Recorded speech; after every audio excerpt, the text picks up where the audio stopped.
Graça e paz, a paz de Cristo, que a paz seja junto conosco. Que culto abençoado hoje, hein? Assim como todos os cultos que nós temos aqui, os cultos estão sendo extremamente abençoados. A Shekinah de Deus, ela se faz presente no nosso meio. Quando Davi recuperou a sua arca, que significava a presença de Deus no meio do seu povo, Deus chegou até ele, chegou até o local em que ele estava, e a Bíblia diz que a Shekinah de Deus desceu muito próximo, e o mover de Deus se fazia presente, igual se faz presente hoje aqui nessa noite. Nós estamos num lugar privilegiado, nós estamos num lugar diferenciado. A sua vinda aqui não foi à toa, meu irmão. O seu estar aqui não foi à toa. O que aconteceu aqui, o que acontece aqui está no controle absoluto de Deus. Saiba que todas as coisas aqui faladas, elas estão no controle de Deus. Eu quero agradecer muito ao meu pastor, o pastor Dorival, por esta oportunidade. Dizer a ele que eu estou aqui, assim como Paulo diz em Romanos 1, 4, 12, 15 e 16. Paulo diz assim: eu sou devedor da palavra que eu recebi. Eu me sinto devedor. Mas antes, no primeiro versículo, Paulo se apresenta como servo. Servo de Deus e servo do meu pastor. Ele se apresenta como servo e logo em seguida ele diz: eu sou apóstolo. Ele poderia dizer, apresentar a ele: eu sou apóstolo, como autoridade. Mas não, ele diz: eu sou servo. Eu sou servo do Senhor. E assim, meu pastor, eu sou servo de Cristo e servo do meu pastor. Quero agradecer essa maravilhosa igreja que me recebeu aqui maravilhosamente. Quero falar uma coisa muito interessante que me fez estar aqui nesta igreja. Quando eu entrei aqui, a minha família foi recebida extremamente muito bem, muito bem. O irmão chegou até mim, me perguntou o meu nome, procurou saber como eu estava, procurou saber exatamente se era uma primeira vez, e logo ao final do culto ele voltou até nós e falou: eu quero te apresentar o pastor, eu quero te apresentar a igreja. Meu irmão, você não sabe como isso significa para quem entra aqui dentro. Essa integração, você se sentir parte, porque quando um visitante ele entra dentro da igreja, tudo que ele quer é se fazer parte. Eu agradeço o irmão Edinaldo por ele ter feito exatamente isso, por ele ter me cativado em chegar aqui e me apresentar, abrir o caminho. A Bíblia diz que André, pouco se falava de André na Bíblia. Se vocês observarem a Bíblia, André apareceu umas 2 vezes. André, ele foi à ponte justamente apresentando Pedro a Jesus. Olha só que interessante. Muitas das vezes nós queremos estar aqui na frente, queremos tocar, queremos fazer o grande, mas nós podemos fazer a ponte. Meu irmão, você não precisa ter aquele talento. Muitas das vezes Deus quer usar justamente o improvável, aquele que a gente não aparece na mídia, aquele que não está aqui, mas Ele quer que você seja canal. Sabe o que você ser? Canal. E é interessante que André também fez essa ponte. Quando ele viu o garotinho com os pães e os peixes, o que ele falou? Tem aqui 5 pães, 2 peixinhos, mas o que é isso? Mas ele viu a possibilidade do milagre e não quase nada. Se você não acha, eu não tenho talento, mas Deus saiba que você tem talento sim. Você pode fazer ponte, você pode receber o irmão aqui dentro dessa igreja muito bem, dar um abraço caloroso, fazer com que ele se sinta presente. Amém? Quero agradecer também, quero mostrar um dos motivos que fez com que eu ficasse aqui nessa igreja. Quando eu olhei e vi o pastor aqui pregando, e ele 1h10, 1h20 pregando, eu falei: lá no Rio não era assim não. Lá se dava 15 minutos para o preletor e falava: eu tenho que terminar às 11 ou às 9, porque tem várias senhorinhas aqui que tem compromisso em casa e você tinha que dar as palavras em 15 minutos. E há de você que não desce. Mas aqui eu falei: tem conteúdo. Essa igreja tem conteúdo. E a terceira coisa que me chamou a atenção foi quando eu fui para a escola bíblica dominical. Meu irmão, você frequenta a escola bíblica dominical? Diga amém. Isso. Quando eu vi minha professora Renata dando aula, falando sobre Filipe, sobre Barnabé, olha, o encantamento dela escrevendo no quadro, aquilo tudo, eu falei: fiquei encantado com aquilo. Fechei, estou aqui, pastor, sou dessa igreja e essa igreja é minha. Glória a Deus. Amém? Só a título de introdutório, meu pastor, João Nelson, meu amigo Lázaro.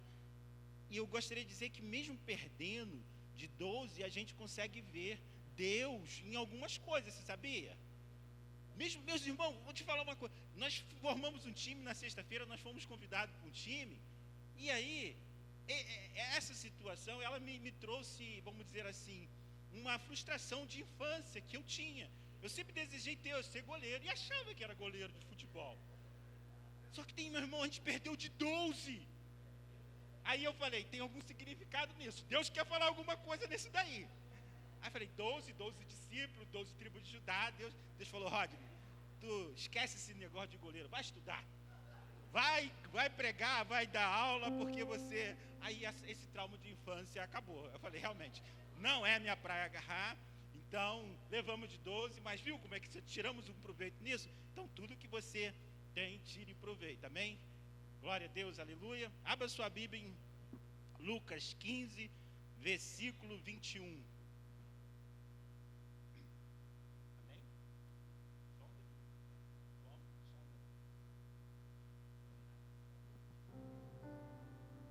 Enquanto você está abrindo sua Bíblia, eu vou aqui junto com o Ministério de Louvor. É muito bom louvar, né?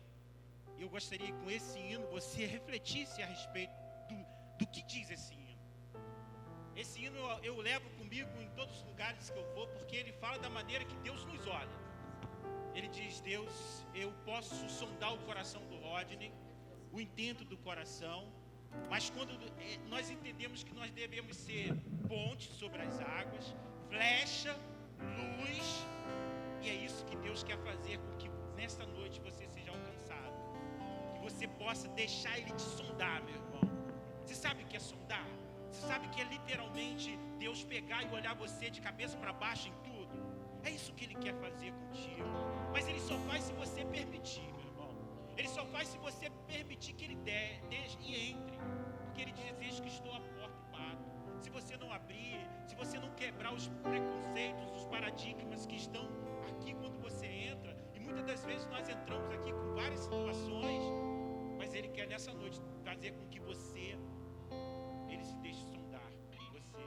Amém? Glória a Deus.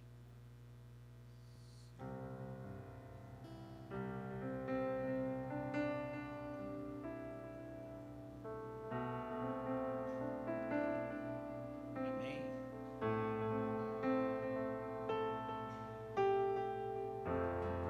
Deus é bom.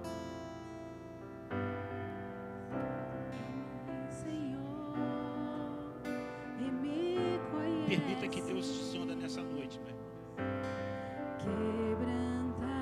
Permita que Ele quebrando o seu coração. Glória a Deus. Transforma-me conforme a tua palavra. Não é a palavra de qualquer um, é a palavra dele. Enche-me até que em mim se ache só ti.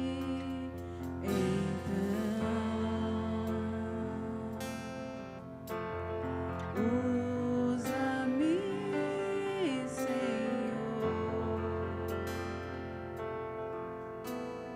Usa-me Como um farol que brilha à noite, como ponte sobre as águas, como abrigo no deserto, como flecha que acerta o alvo. Eu quero ser usado da maneira que te agrade, em qualquer hora e em qualquer lugar. Eis aqui a minha vida, usa-me, Senhor, usa-me. Sonda-me, Senhor, e me conhece. quebranta o meu coração.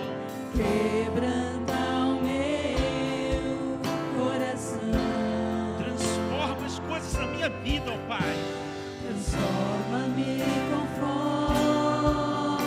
a tua palavra.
alcançar cada vida nesta noite, ó Pai.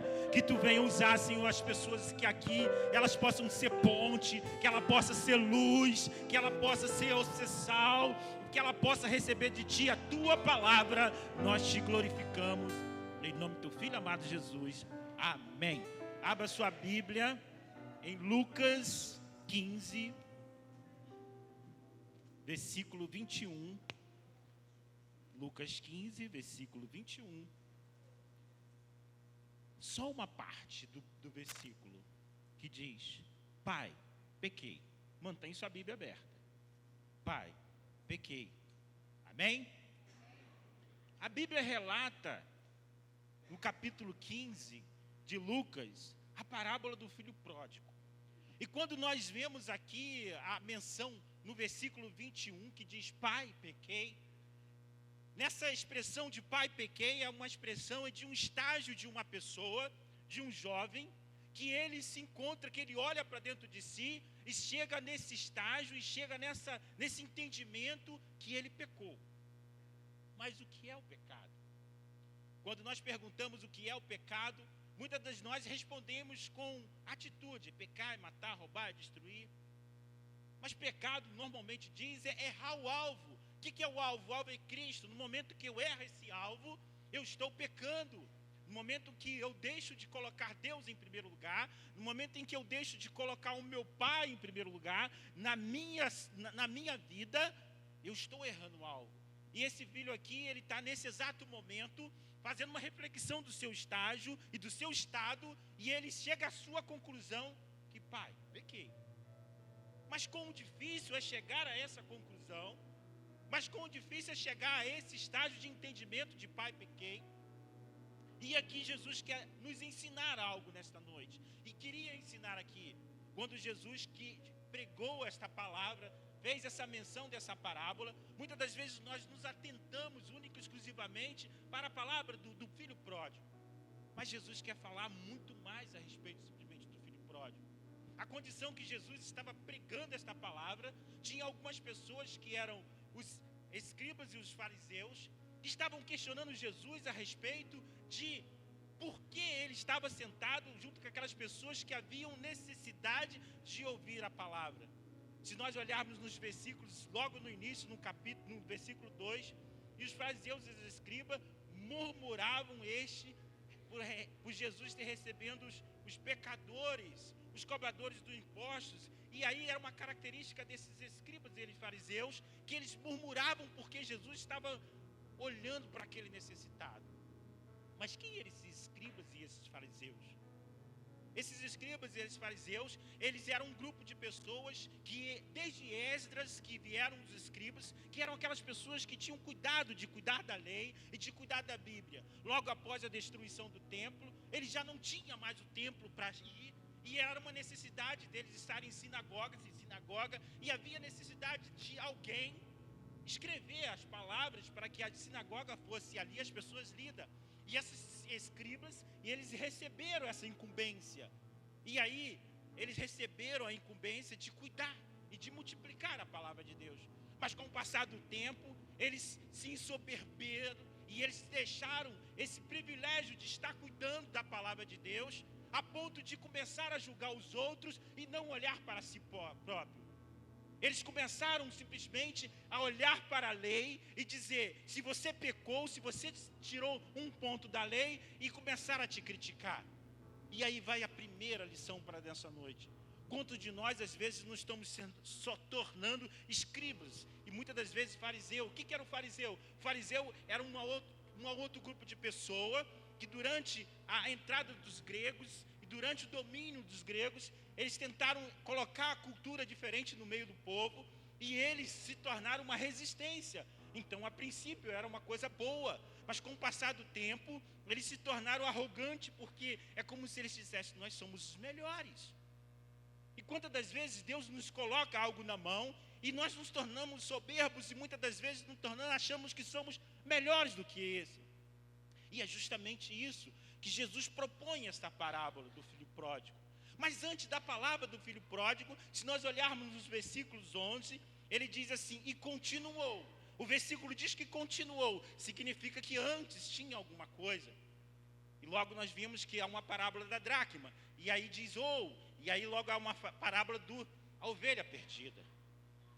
E aí, se nós olharmos para o versículo, lemos aqui a respeito desse primeiro versículo, no versículo 4, que diz que um homem dentre vós, tendo 100 ovelhas, e perdendo uma ovelha, não deixa no deserto as 99, e vá após a perdida para achá-la. O que ele queria dizer aqui? Ele diz, olha só, os escribas, os fariseus, quem dentre vós, tendo 99, 100 ovelhas, se você perder uma ovelha, você não deixa essas 99 guardadas em um lugar e vai atrás dessa ovelha. O que ele estava dizendo? Que essa ovelha tem um tremendo valor. E é interessante que quando você olha para essa situação, Jesus quer fazer com que ele tenha um raciocínio em cima do que era o valor de uma ovelha. Normalmente aquele que tomava conta de uma ovelha, de um pasto, nem sempre era o dono daquele pasto. E ele, muitas das vezes ele era responsável, e se sumisse uma ovelha, o emprego dele estava em risco. E aí Jesus quer fazer a comparação de muitas ovelhas que estão perdidas no campo. A ovelha sabe que está perdida? Sim ou não? Uma ovelha sabe que está perdida? Não sabe? Uma ovelha sabe que está perdida? Sim ou não? Sabe? Vou fazer uma ilustração para vocês. Quem quer ser uma ovelha? Pode ser você, Cainano. Uma ovelha. Para deixar bem claro essa ovelha maravilhosa. O que uma ovelha faz? Como é que é? Bé.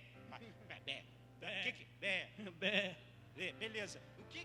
Todos nós somos ovelha. O que a ovelha responde? O que o auditório responde? Bé também. Fala. Bé. Bé. Muito bonito esse bé. Agora, não respondam vocês. Fala bé. Bé. Bé. Essa ovelha sabe que está perdida? Está perdida. Amém. Ovelhão, obrigado. Ela sabe que está perdida. E quando muitas das vezes, muitas ovelhas estão lá fora, Jesus quer dizer o seguinte: muitas ovelhas estão lá fora, sabe que estão perdidas, mas ela não tem condição de vir até aqui o templo. Por isso a necessidade de você e meu irmão ir até o local buscar essa ovelha. O que Jesus quer dizer aqui? Olha só, essa ovelha tem um valor tremendo. Então a necessidade desse pastor de ovelha ir até onde que ela foi, resgatar ela e trazer para aqui. Aqui é o aprisco. Muitas das vezes essa ovelha ela se distanciou de nós por algum motivo. E hoje ela sabe que ela não tem a resposta da igreja. Igual a nossa ilustração aqui. Ela grita por socorro e ela não vê o carinho. E ela não vê a resposta desta igreja ou de qualquer outra igreja. Então Jesus está dizendo assim: meu irmão, a necessidade de buscar essa ovelha onde é que ela esteja. Há necessidade. E logo em seguida ele conta uma outra parábola. A parábola da dracma. Ele conta uma parábola que diz que uma mulher que tinha um denário, uma dracma, ela perde. Ela perde essa dracma e ela fica apavorada. Já viu uma mulher apavorada? Já viu? Eu já? Olha Jesus. E ela aqui na Bíblia diz que ela procura diligentemente tal moeda. A moeda ela perdeu dentro de casa. E ela procura diligentemente tal moeda. O que ela quer dizer com isso? Que aquela moeda tinha um valor tremendo. Toda vez quando uma mulher se casava, lá no templo, lá no arraial deles, normalmente se pagava um dote. E esse dote o pai revertia para esta mulher, para que ela viesse a ter um suprimento numa casa de guerra, numa casa de ausência do marido. Então aquela moeda para ela era uma moeda de tremendo valor. E ela, quando ela perde essa moeda, ela fica apavorada, porque até perder essa moeda significava um momento de humilhação. Ela poderia ser humilhada perante a sociedade, perante os amigos. Então ela se dá um esforço tremendo para procurar essa moeda. Mas o que Jesus quer dizer com isso? A moeda sabia que estava perdida? Sim ou não? A moeda sabia que estava perdida? Não. a moeda era inanimada, a moeda não tinha sentimento. Diferente da ovelha, que a ovelha está perdida lá fora, a moeda estava perdida dentro de casa, mas ela não sabia que estava perdida. E aí Jesus quer fazer um paralelo muitas das vezes das nossas vidas, que muitas vezes estamos dentro de casa, mas não sabemos que estamos perdidos. Mas mesmo assim, há um pai, há alguém que diligentemente procura, independente dela estar lá fora ou independente dela estar aqui dentro. Mas Jesus quer que nós refletamos a respeito, qual é a nossa condição? Estamos perdidos aonde? Aonde que nós perdemos? Aonde é que eu parei? Aonde é que a situação se deixou da minha mão? E Jesus quer falar a respeito do filho pródigo e a respeito disso, fazendo essa comparação, trazendo para a necessidade em que nós viemos a estar, como diz o índio, sondando. E ele inicia os versículos aqui do capítulo 15, em que ele realmente fala do filho pródigo. Ele diz: e continuou, certo homem tinha 2 filhos. Certo homem. Quando ele fala certo homem, ele quer dizer um homem, um Deus, que está se configurando como homem. Um Deus que quer dizer, eu tenho sentimento, entendo exatamente o que o ser humano passa aqui na terra. Certo homem tinha 2 filhos. É interessante que é um Deus se colocando como homem. E hoje em dia temos muito homem tentando se colocar como Deus. Mas esse pai aqui, esse pai amoroso aqui de Lucas 15, ele quer dizer para o filho, em qualquer condição, meu filho, eu não contabilizo crédito, eu não contabilizo débito. E ele diz que tinha 2 filhos. Independente de qual condição é o filho, se seja mau ou se seja ruim, é filho. Que ele quer dizer assim: meu filho, eu te amo em qualquer situação. Eu te amo em qualquer situação, você vai continuar sendo meu filho. Certo homem tinha 2 filhos. E o mais moço disse: pai.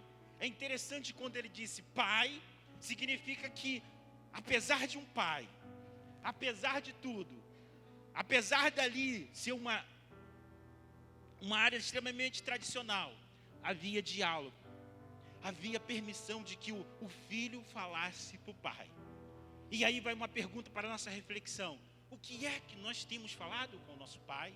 Ou se é que a gente temos como filho usado o mecanismo de falar com o nosso pai? No versículo ele diz: certo homem tinha 2 filhos, e um mais moço disse: pai, dá-me parte dos bens que me pertence. O que você tem falado com o seu pai? Você tem falado igual o filho pródigo? Dá-me.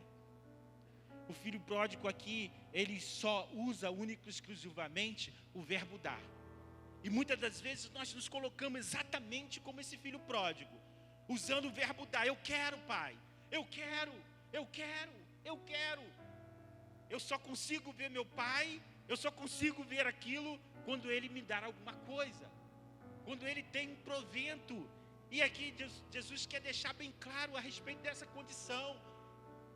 Dá-me. Como é que tem sido o seu relacionamento com o seu pai? Será que você só tem pedido?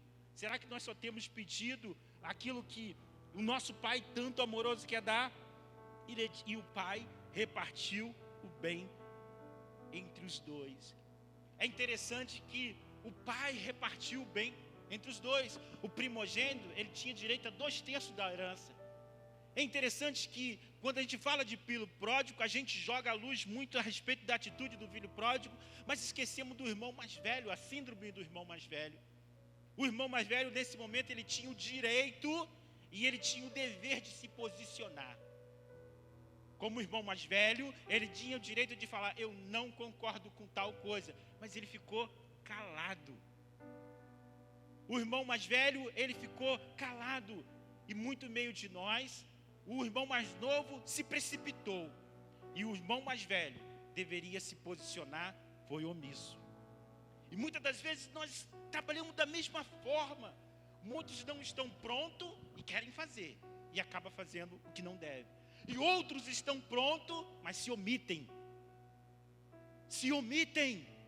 não querem fazer, eles só querem receber o bem.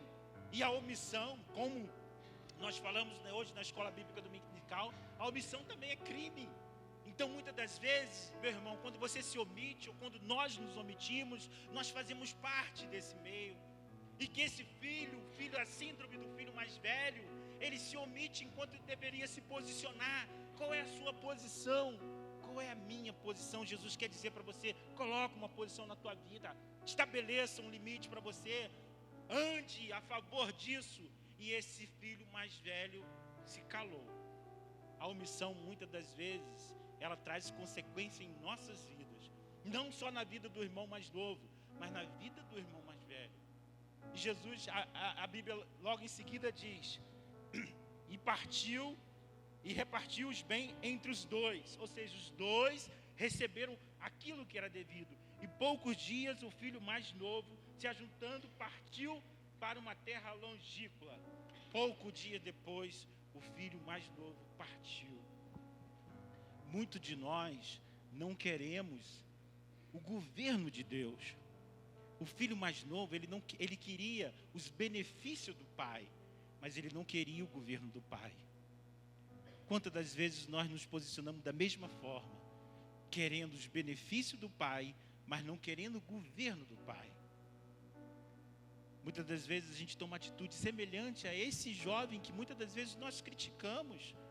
Nós nos colocamos exatamente na mesma posição, tomamos atitudes muitas das vezes precipitadas, ou quando nós devíamos nos posicionar, não nos posicionamos, mas nos tornamos exatamente: eu não quero esse governo, eu quero o que o governo proporciona para mim. Foi exatamente o que o filho pródigo fez, o que o filho fez em relação ao pai. Aquele pai que tanto o abençoava, aquele pai que ali o tratava. Na parábola do filho pródigo aparece mais vezes a palavra pai do que o filho. A palavra do filho pródigo deveria ser chamada a parábola do pai amoroso. Do pai amoroso, mesmo sabendo que o filho, ao receber essa herança, ele iria para caminhos ruins, ele permite a sua e a minha vontade. Mesmo sabendo que muitas das vezes a minha atitude será contra os princípios e os valores de Deus, mas ele diz: você quer isso? Então eu permito que você faça isso. Em nós não há bem nenhum. E Romano diz que em nosso interior, que todos pecaram e destituídos estão da glória de Deus. E mais que eu tento fazer o bem, aquilo que eu faço, muitas das vezes eu não faço. E há uma briga interior entre o velho e o novo homem. Mas qual homem você está alimentando? Qual homem eu estou me alimentando? Aquele homem que o alimentar será aquele homem que terá domínio sobre mim. E esse filho mais novo, ele alimentou o homem carnal, aquele homem que desejava únicas coisas, as coisas da terra. E nos versículos seguintes, ele diz que ele partiu uma terra longínqua, e ali desperdiçou todos o seu bem, vivendo dissolutamente.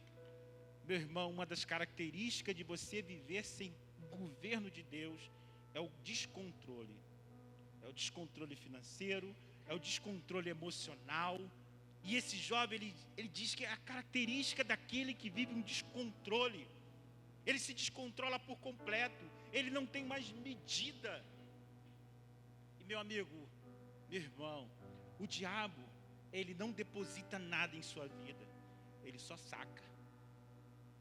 Ele só saca.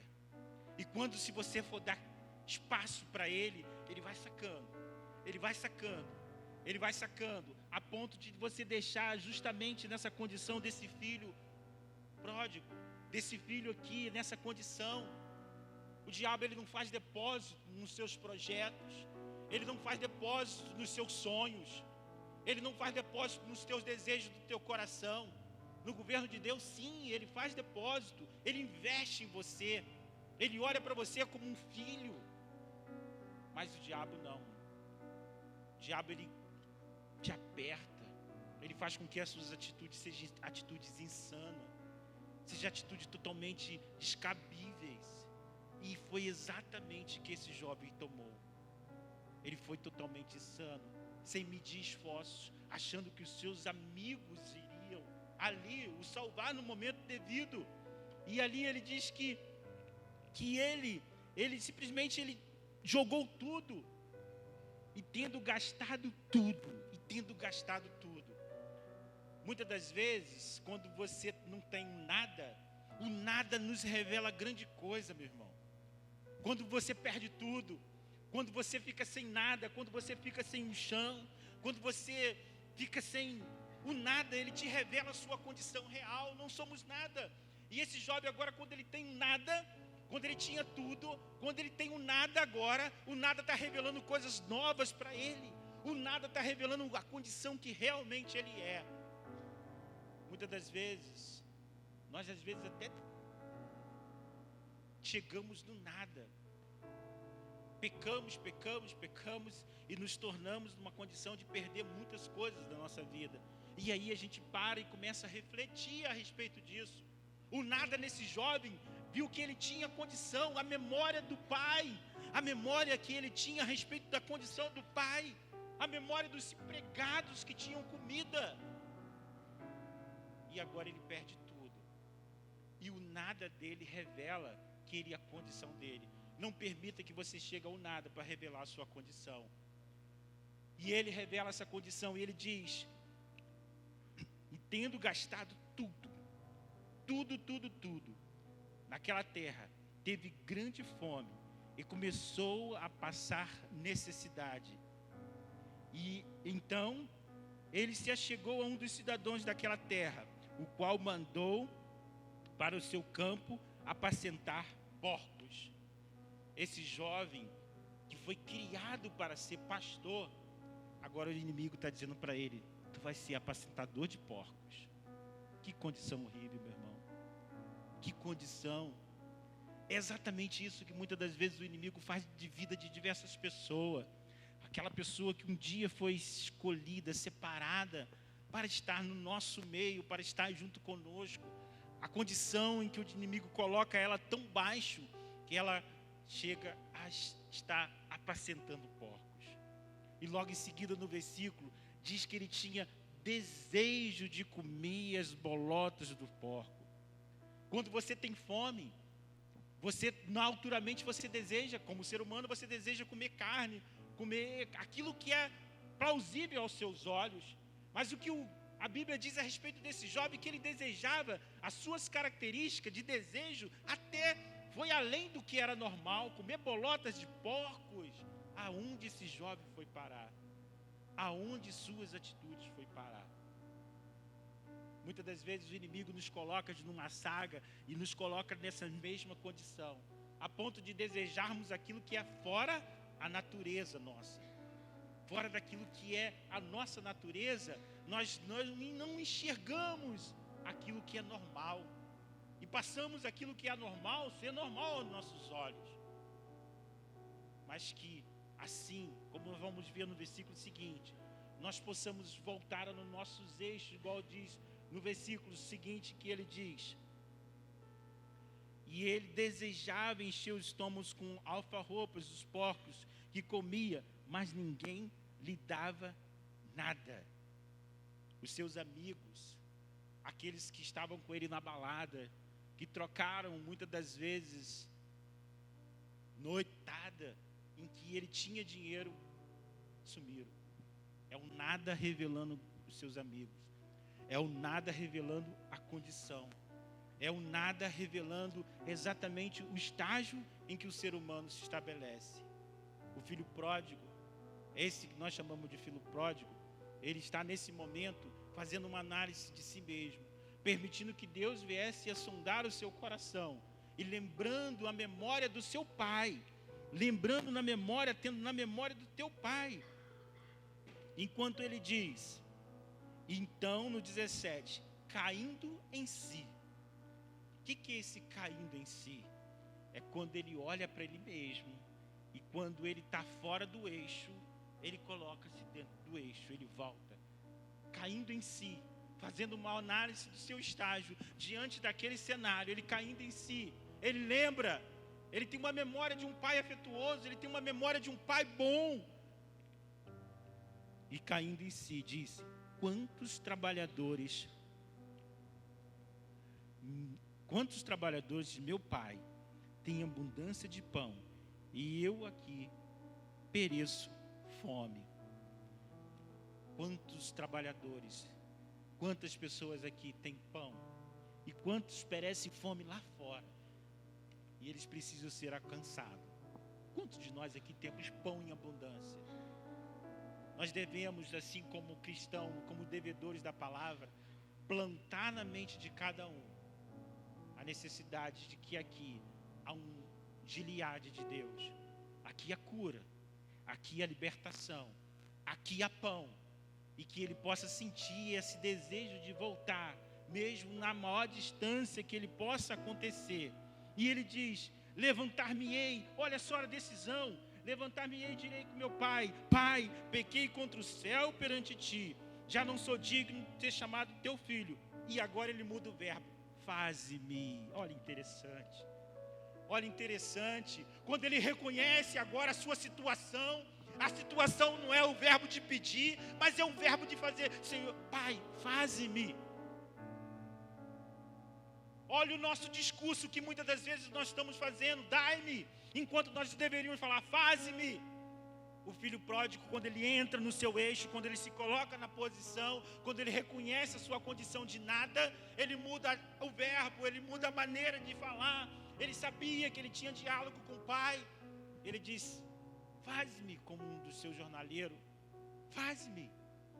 E quantas das vezes nós devemos fazer esse pedido para o pai: Senhor, não sei o que tu quer de mim, mas faze-me. Seja ser um porteiro, seja um seu limpador, mas faze-me. Eu necessito que você use a minha vida, assim como foi falado com o hino. Faze-me, eu estou pronto, eu não me envergonho do evangelho, como diz Paulo. Eu estou pronto, eu sou um devedor. Essa é a característica do cristão, quando ele entende que ele é alcançado pela graça, quando ele é alcançado por aquilo que a sua condição de filho pródigo. E aí ele fala: faze-me como um dos seus jornaleiros. E ele muda, e ele coloca, ele faz um discurso, e ele tenta fazer se justificar-se. Então levantou-se e foi para o pai. Quando ainda estava longe, viu o pai. Tudo mudou. Provavelmente o período em que ele esteve fora, a casa mudou, a situação mudou, menos o pai. O pai estava ali esperando ele. O pai sabia que a qualquer momento que ele voltasse, ele estaria ali. Menos o pai. Meu irmão, minha irmã, a sua vida pode mudar, mas menos o nosso pai.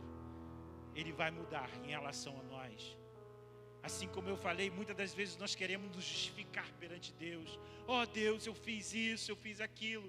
Ou Senhor, eu não fiz isso, eu não fiz aquilo. Quando Deus olha para nós, Ele fala assim: Rodney, você pode fazer o que for, mas eu não contabilizo os seus créditos.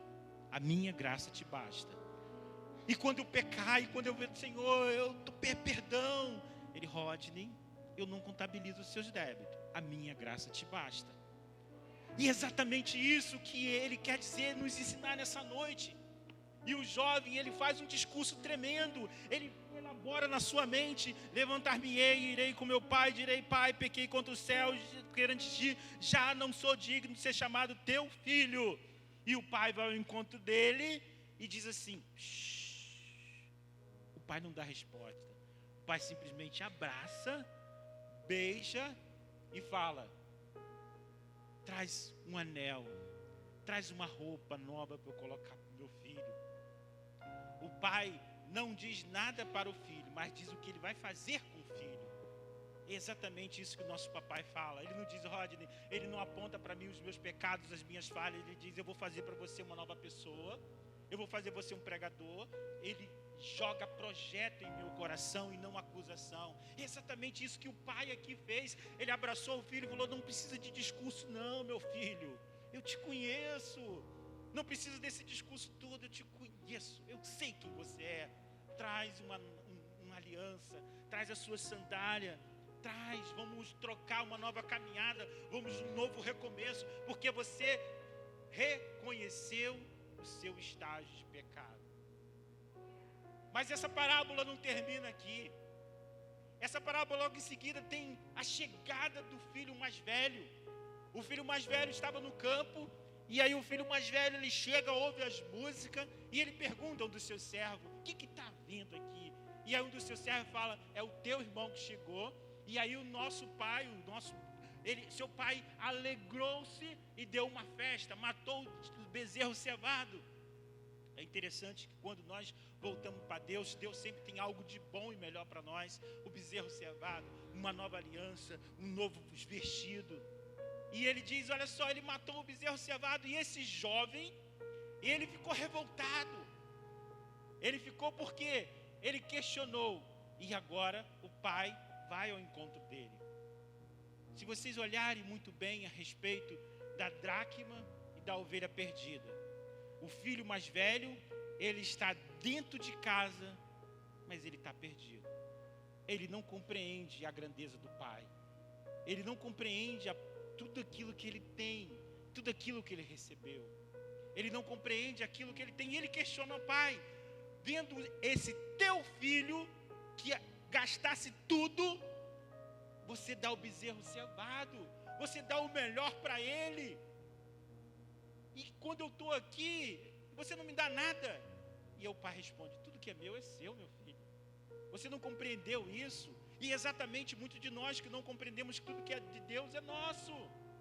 E nós não pegamos, nós não trazemos isso para a nossa realidade, não alcançamos porque nós não enxergamos. E exatamente isso, a síndrome do irmão mais velho. Ele não enxergava como pai, ele enxergava como qualquer outra coisa, mas vendo como um pai bondoso. E ele pergunta, vendo teu irmão? E o pai responde, ele diz, vendo teu filho? E o pai responde, ele é teu irmão. E um dos princípios para que nós entendemos o relacionamento com Deus e a bondade de Deus para a nossa vida é enxergarmos nas outras pessoas o nosso irmão. Aquele irmão ali, ele não enxergava o irmão.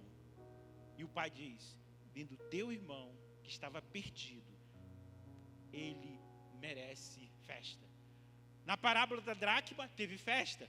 Na parábola da ovelha perdida, teve festa. Na parábola do filho pródigo, teve festa. Deus é um Deus festivo. Quando Ele reconhece que os seus filhos que estão lá fora, Ele vem para cá, Ele é encontrado, tem esse encontro com Deus, é dia de festa. Por isso nós somos povo alegre. Mas essa parábola, ela termina com o pai dizendo, filho, entra. Mas a parábola ela não tem fim. Se vocês observarem a parábola, você não sabe se o filho entrou ou se não entrou. O que Jesus quer dizer com isso? Ele quer dizer que nessa noite ele está fazendo a mesma pergunta. Aonde você está? Você está perdido dentro ou está perdido fora? Ele está falando, entra, meu filho. Aqui é um pai amoroso. Aqui é um pai que você pode confiar, meu filho. Entra, meu filho. Não fique simplesmente como um filho mais velho, murmurando, estando dentro de casa. Mas também permita que seja igual o filho mais novo, que mesmo distante de tudo, ele se deixa cair em si. Ele se deixa voltar para si e dizer, pai, pequei contra o céu perante ti, já não sou digno para ser chamado teu filho. Mas o pai corre ao encontro. Ele está apostando em você, ele está apostando em mim, e ele corre ao teu encontro ansioso para ver você de volta, fazendo as primeiras coisas. Quando nós apaixonamos, quando nós estamos apaixonados, nós ficamos empolgados, nós ficamos fazendo todas as coisas. E Deus está falando com essa noite, eu quero que você faça uma sondagem no seu coração. Permita que você volte a fazer o que você deixou de fazer por algumas coisas, que muitas das vezes nós entramos dentro de uma caverna devido ao que alguém falou. Tomamos a atitude de Elias, às vezes cansado, muitas das vezes daquilo que a vida nos proporciona. Mas da mesma Bíblia diz que seus olhos, a candeia do nosso corpo são os olhos. Ela diz, a candeia do corpo são os olhos. Se os meus olhos forem bons, todo o meu corpo terá luz. Como é que você tem visto os seus problemas, meu irmão? Como é que você tem encarado as suas dificuldades? As dificuldades, muitas das vezes, elas se veem como oportunidade para você crescer. Há um deserto para você passar. O nosso caráter só é formado quando nós passamos por dificuldade, para que Deus nos dá uma légua a mais, para que Deus nos permite que nós vamos além. Que você permita nessa noite, deixar ser usado pelo Senhor. E mesmo em qualquer condição que você esteja, esse Deus está dizendo: entra na casa, tenha comunhão comigo novamente. Oh, aleluia, Senhor Jesus. Tenha comunhão comigo. Faça com que você venha rever os primeiros conceitos da tua vida. A sua base, aquilo que um dia te fez você estar aqui dentro. Que nessa noite você possa voltar a esse primeiro amor. Entender que existe um Deus maravilhoso. Ao mesmo tempo atendendo um filho que tem a síndrome do filho mais velho, assim como o filho mais novo que está perdido, mas ele quer que ele venha até aqui. Amém? Quero voltar ao início.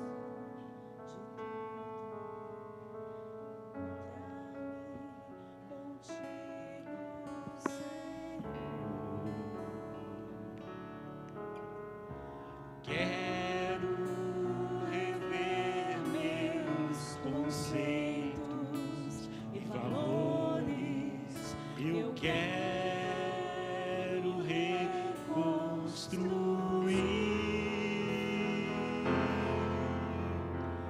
Vou regressar ao caminho, rever as primeiras obras, Senhor. Eu me arrependo, Senhor. Me arrependo, Senhor. Me arrependo, Senhor. Eu quero voltar ao primeiro amor. A igreja de pé. Ao primeiro amor. Eu quero voltar a ver. Eu quero voltar ao primeiro amor. Ao primeiro amor. Eu quero voltar a ver. Eu quero voltar ao início de tudo, encontrar-me contigo, ó Senhor. Aleluia, glória a Deus. Quero rever meus conceitos, Deus maravilhoso, valores. Aleluia, reconstruir. Glória a Deus. Que nós possamos voltar ao primeiro amor das nossas ações. Vou regressar ao caminho, rever minhas primeiras obras, Senhor. Glória a Deus. Eu me arrependo,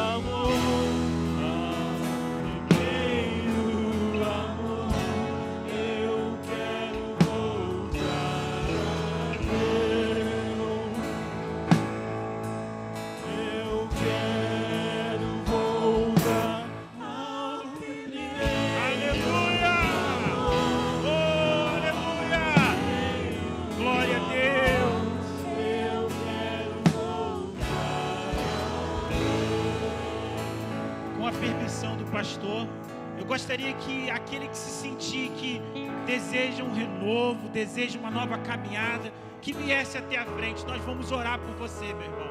Só aquele que se sentiu o desejo de estar numa nova caminhada, numa nova empreitada com Deus, vem até a frente. Esse é um sinal de que você quer iniciar uma nova caminhada, ou mesmo renovar a sua caminhada, que você possa sentir aqui, nós estaremos orando por você, dizendo que Deus não está contabilizando os seus créditos, Deus não está contabilizando os seus débitos, as suas condições, mas Ele quer que você sondar o seu coração, Ele quer sondar a sua vida e dizer: eu estou aqui um pai que vê o seu filho com amor, um pai que vê o seu filho com desejo de contribuir àqueles que estão contigo.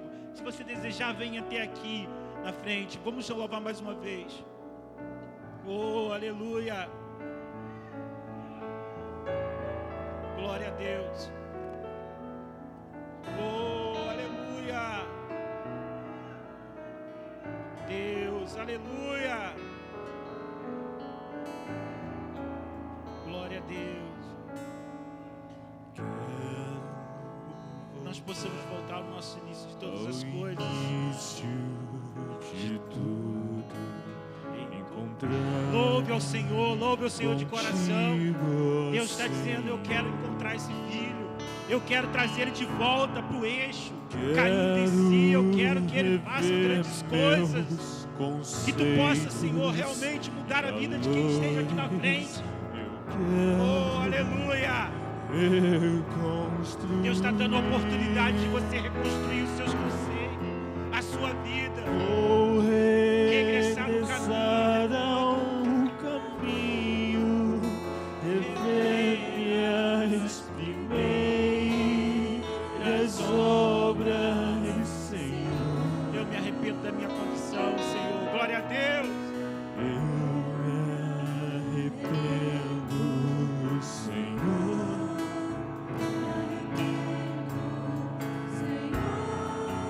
Me arrependo, Senhor. Eu quero voltar ao primeiro amor, ao primeiro amor. Eu quero voltar a ver. Eu quero voltar ao primeiro amor, ao primeiro amor. Eu quero voltar. Senhor, nosso Deus, nosso Pai, aqui estão os teus filhos, ó Pai, clamando, Senhor, por um renovo. Senhor, que tu venha sondar os corações de cada um que veio aqui na frente, ou mesmo aquele que não veio, mas está dizendo onde ele está. Eu desejo, Senhor, ser alcançado por ti. Eu desejo um renovo na minha vida. Eu não preciso, Senhor, e não consigo mais ficar da mesma forma que estou. Senhor, eu não posso parecer como uma dracma inanimada, ou mesmo como um filho que não tem sensibilidade diante do Pai, mas que tu venha estar tocando meu coração, para que tu venha estar me mudando, ó Pai. Nós te agradecemos, Senhor, por cada vida aqui nesta noite.